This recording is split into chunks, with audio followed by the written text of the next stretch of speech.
So hello guys, welcome back in our new video. र यो भिडियोमा हामी कुरा गर्ने छौं the differences between the delegation of authority and decentralization. यो भन्दा अघिल्लो भिडियोहरुमा हामीले delegation of authority भनेको के हो र decentralization भनेको के हो भनेर यसलाई हामीले छुट्टा-छुट्टै भिडियोहरुमा हेरेका थियौं हैन. अनि त्यसै गरेर decentralization को एडभान्टेजेस र डिसएडभान्टेजेस को कुराहरु पनि हामीले यो भन्दा अघिल्लो भिडियोहरुमा गरिसकेका छौं. ठीक छ. र आजको भिडियोमा हामीसँग क्वेशन रहेको छ, what are the differences between the delegation of authority and decentralization. अब डिसेन्ट्रलाइजेसन र डेलिगेसन अफ अथोरिटी को बीचमा के चाहिँ भिन्नता रहेको छ त भन्ने कुराहरु बारेमा हेरौं है त. र हामीसँग यो चाहिँ बेसिक 6 वटा बेसिसहरुमा रहेर हाम्रो डिफरेन्सेसहरु हामीले डिफाइन गरेका छौं हैन. अरु पनि डिफरेन्सेसहरु हामीले यसमा मेन्सन गर्न सकिन्छ, नसकिने त हैन. त्यही पनि अब हामीसँग अहिले यसमा 6 वटा पोइन्टहरु राखेर हामीले गरेका छौं. ठीक छ. ओके, के छ हेरौं है त. ओके, पहिलो चाहिँ हाम्रो डिफरेन्सेसको बेसिस छ on the basis of nature. एउटा चाहिँ नेचर छ हैन. डिफरेन्स चाहिँ डेलिगेसन र डिसेन्ट्रलाइजेसन अफ अथोरिटीमा चाहिँ नेचरको बेसिसमा यिनीहरुको नेचरमा के भिन्नता छ त भन्दाखेरि डेलिगेसन भनेको प्रोसेस हो हैन.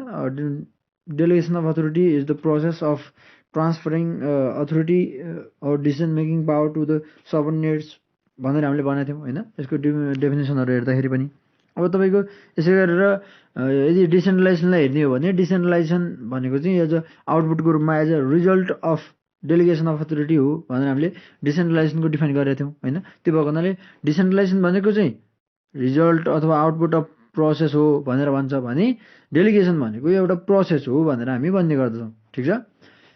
ओके, त्यसै गरेर अर्को हाम्रो डिफरेन्सको बेसिस छ इसेन्स अथवा महत्त्व. कतिको यसको इम्पोर्टेन्स छ त अथवा कतिको महत्त्व छ त भन्ने कुराहरुमा डेलिगेसन हुन जरुरी छ. इट इज क्वाइट रिक्वायर्ड हैन. यो चाहिँ आवश्यक नै हुन्छ अर्गनाइजेसनमा. तर डिसेन्ट्रलाइजेसन चाहिँ आवश्यक कुरा हैन, यो चाहिँ अप्सनल कुरा भित्र पर्छ भनेर हामीले भन्ने गर्दछौं है त. अब डेलिगेसन चाहिँ किन गरिन्छ त भन्दाखेरि अर्गनाइजेसनको कामहरु इफेक्टिभ होस् हैन. हामीले चाहिँ भन्नको लागि चाहिँ अर्गनाइजेसनको टप लेभल म्यानेजमेन्टसँग अथवा सुपेरियर म्यानेजरहरुसँग भएको आफूसँग भएको अथोरिटीले चाहिँ अथवा आफूसँग भएको डिसिजन मेकिङ पावरलाई चाहिँ आफ्नो सबअर्डिनेट्सलाई आफूभन्दा लोअर लेभललाई चाहिँ उनीहरुले एउटा डिसिजन मेकिङ पावर चाहिँ प्रोभाइड गर्ने अथवा शेयर गर्ने कुरालाई हामी डेलिगेसन भन्ने गर्छौं हैन.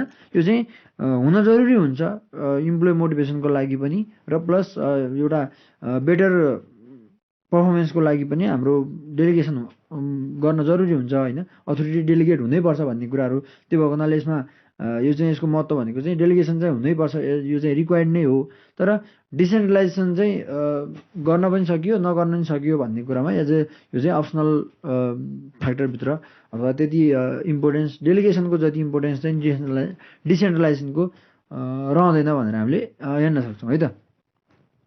ओके, त्यसै गरेर अर्को छ हाम्रो रिलेसनशिप. अब यसमा रिलेसनशिपको कुराहरु हेर्नुहुन्छ भने डेलिगेसन अफ अथोरिटीमा सुपेरियर सबअर्डिनेट रिलेसनशिप हुने गर्दछ.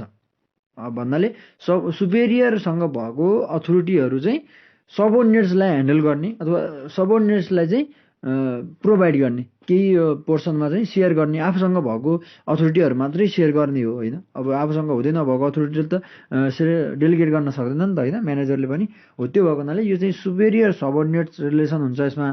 भने डिसेन्ट्रलाइजेसन भनेको चाहिँ यो थ्रु आउट द अर्गनाइजेसन हुन्छ भनेर भन्छौं हैन. यो चाहिँ अर्गनाइजेसन भरिमा हुने हो. तपाईको अर्गनाइजेसन भित्र पुरै ओभरअल अर्गनाइजेसनमा चाहिँ यदि डेलिगेसन अफ अथोरिटी चाहिँ राम्रोसँग तपाईको एक्जिक्युट भएको छ हैन, डेलिगेसन अफ अथोरिटी चाहिँ एकदमै फुल्ली डेलिगेट भएको छ अथोरिटीहरु भने त्यसलाई हामी डिसेन्ट्रलाइजेसन भन्ने हो नि त हैन. त्यो चाहिँ एउटा result of delegation of authority हो हैन. त्यो भएको हुनाले त्यो चाहिँ अर्गनाइजेसन भरिमा नै हाम्रो डिसेन्ट्रलाइजेसनले सम्बन्ध राख्छ हैन, एउटा फोकस गर्ने गर्दछ भनेर हामीले भन्न सक्छौं. ठीक छ. त्यो भएको हुनाले हाम्रो डिसेन्ट्रलाइजेसन भनेको थ्रु आउट द अर्गनाइजेसन नै भयो. तर डेलिगेसन अथवा डेलिगेसन अफ अथोरिटी भनेको चाहिँ हाम्रो सुपेरियर टु सबअर्डिनेट्स मात्रै हुने भयो भनेर हामीले बुझ्न सक्छौं. ओके, त्यसै गरेर हामीसँग अर्कोमा छ रेस्पोन्सिबिलिटी. अब यसमा यसको चाहिँ तपाईको जिम्मेवारी अथवा तपाईको जवाबदेहिता, एउटा उत्तरदायित्व भनौं, एउटा रेस्पोन्सिबिलिटी हैन. जिम्मेवारी चाहिँ कसको रहने त भन्दाखेरि डेलिगेसन अफ अथोरिटीमा the responsibility stays with superior. यसमा सुपेरियरले आफूसँग भएको डिसिजन मेकिङ अथोरिटीहरू आफ्नो लोअर लेभल इम्प्लोइलाई चाहिँ सेयर गर्ने हो, certain portion of decision making power चाहिँ प्रोभाइड गर्ने हो, ट्रान्सफर गर्ने हो होइन, to complete the specific task or for the specific period होइन, कुनै स्पेसिफिक टाइम पिरियडको लागि होला होइन, कुनै एउटा स्पेसिफिक टास्कहरू कम्प्लिट गर्नको लागि होला। त्यो चाहिँ आफ्नो लोअर लेभल सबअर्डिनेट्सलाई चाहिँ विश्वास गरेर आफूसँग भएको अथोरिटीलाई सेयर गर्ने काम चाहिँ हाम्रो डेलिगेसन अफ अथोरिटी हो होइन। एउटा जिम्मेवारीहरू प्रोभाइड गर्ने कामहरू चाहिँ हाम्रो डेलिगेसन अफ अथोरिटी हो। त्यो चाहिँ त्यो भएको हुनाले त्यसको रेस्पोन्सिबिलिटी यदि सबअर्डिनेट्सले रङ डिसिजन लियो होइन, आफ्नो जुन चाहिँ अथोरिटी डेलिगेसनको बेसिसमा रहेर अथवा आफूसँग त्यो चाहिँ आफूलाई प्रोभाइड भएको अथोरिटीको बेसिसमा रहेर जुन डिसिजन लिन्छ त्यसको रेस्पोन्सिबिलिटी भोलिको दिनमा त्यसले मिस्टेक गरे पनि होइन, त्यसले राम्रो गरे पनि नराम्रो गरे पनि सबअर्डिनेट्सले गरेको नराम्रोको लागि पनि हाम्रो जुन चाहिँ सुपेरियरले डेलिगेट गरेको थियो अथोरिटी त्यो चाहिँ रेस्पोन्सिबल हुन्छ, सुपेरियर लेभल म्यानेजर चाहिँ रेस्पोन्सिबल हुन्छ भनेर हामीले भन्ने गर्छौँ। त्यो भएको हुनाले डेलिगेसन अफ अथोरिटीमा चाहिँ रेस्पोन्सिबिलिटी स्टेज विथ सुपेरियर होइन, सुपेरियर म्यानेजर। तर डिसेन्ट्रलाइजेसनमा के हुन्छ त भन्दाखेरि डेलिगेटेड टु द सबअर्डिनेट्स। अब यसमा डिसेन्ट्रलाइजेसनमा ओभरअल रेस्पोन्सिबिलिटी पनि थ्रु आउट द अर्गनाइजेसन नै फैलिने भएको हुनाले होइन, यो चाहिँ रेस्पोन्सिबिलिटी सबअर्डिनेट्सले नै ह्यान्डल गर्छ र सबअर्डिनेट्सलाई नै डेलिगेट गरिएको हुन्छ भनेर हामी भन्ने गर्छौँ है त। सबअर्डिनेट्सले जस्तो किसिमको डिसिजनहरू लियो त्यही अनुसारको रेस्पोन्सिबिलिटी अथवा उसको चाहिँ दायित्व चाहिँ उसमा रहन्छ भनेर हामीले भन्ने गर्छौँ। ठिक छ। भोलिको दिनमा तपाईँको एउटा के भन्छ आन्सरेबिलिटी हुनु पर्ला, अकाउन्टेबिलिटी चाहिँ हुनु पर्ला भन्ने कुराहरूको बारेमा, त्यो अकाउन्टेबल अथवा रेस्पोन्सिबल हुने कुनमा चाहिँ हुने भन्ने कुराहरूमा चाहिँ डेलिगेसनमा चाहिँ सुपेरियरसँग रहने भयो जसले चाहिँ अथोरिटी डेलिगेट गरेको छ। तर डिसेन्ट्रलाइजेसनमा चाहिँ यो अथोरिटी के भन्छ रेस्पोन्सिबिलिटी पनि सबअर्डिनेट्सलाई नै डेलिगेट गरिएको हुने भयो भनेर हामीले भन्छौँ है त। ओके, त्यसै गरेर अर्को छ हाम्रो अर्को बेसिसमा टेक्निक्स होइन। टेक्निक्समा चाहिँ अब हेर्दाखेरि डेलिगेसन अफ अथोरिटीमा चाहिँ के भन्छ त भन्दाखेरि technique to get job done. अब कुनै पनि अर्गनाइजेसनको स्पेसिफिक टास्कहरू पर्फर्म गर्नको लागि होइन हाम्रो इम्प्लोइलाई चाहिँ सुपेरियर म्यानेजरसँग भएको अथोरिटीबाट सर्टेन पोर्सन अफ अथोरिटी चाहिँ सेयर हुन्छ, डिसिजन मेकिङ पावर चाहिँ सबअर्डिनेट्सलाई चाहिँ ट्रान्सफर गरिन्छ अथवा सेयर गरिन्छ भने त्यसलाई हामी अथोरिटी डेलिगेसन भनेर भनेको थियौँ होइन। त्यो किन गर्छ त भन्दाखेरि चाहिँ to get the job done, म्यानेजमेन्टको लागि अथवा अर्गनाइजेसनको कामहरू कम्प्लिट गर्नको लागि, त्यो चाहिँ जबहरू चाहिँ to get the job done होइन, कामहरू गराउनको लागि चाहिँ हाम्रो डेलिगेसन अफ अथोरिटी चाहिँ अगाडि बढाइन्छ अथवा डेलिगेसन अफ अथोरिटीले काम गर्छ भने।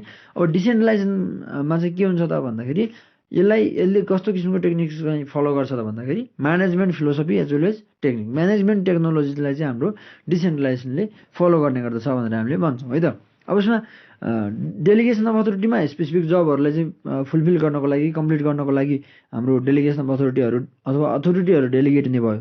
तर डिसेन्ट्रलाइजेसन किन गरिन्छ त भन्दाखेरि अर्गनाइजेसनको ओभरअल म्यानेजमेन्टको लागि एउटा इफेक्टिभ म्यानेजमेन्टको लागि चाहिँ हाम्रो डिसेन्ट्रलाइजेसन गरिन्छ भनेर हामीले भन्ने गर्दछौँ। ठिक छ।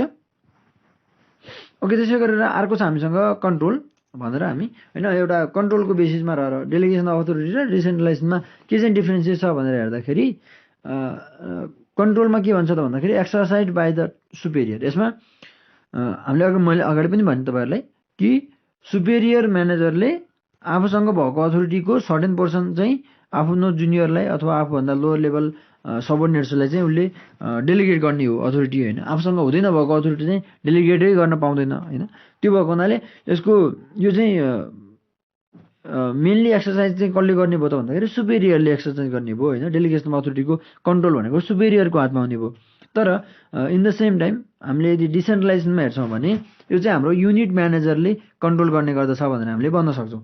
अब यसमा तपाईँको डिसेन्ट्रलाइजेसन भनेको चाहिँ हरेक जिम्मेवारीहरू हरेक तपाईँको रेस्पोन्सिबिलिटीहरू चाहिँ युनिट म्यानेजरमा नै डेलिगेट भएको हुन्छ होइन।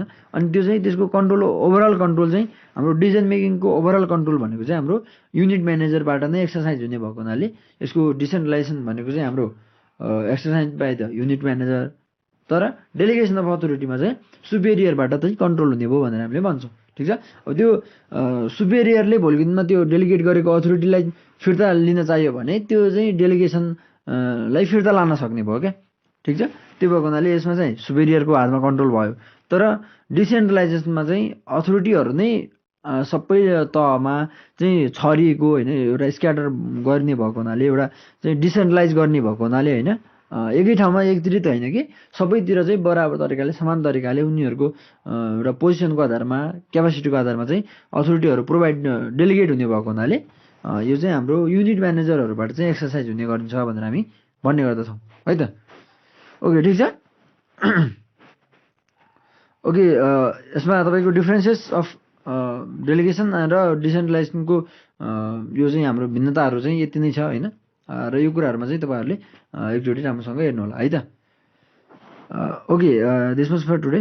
बाँकी चाहिँ हामी अब यसपछिको हाम्रो कोअर्डिनेसन टपिक छ। कोअर्डिनेसनको लागि चाहिँ हामी रेगुलर क्लास गर्नेछौँ है त। अब भोलिदेखि चाहिँ हाम्रो रेगुलर क्लासको लागि हामी तपाईँहरू रेडी हुनु होला। अब चाहिँ हामीले रेगुलर क्लास गर्नुपर्छ। यो चाहिँ भिडियो बनाउँदाखेरि अलिकति टाइम बढी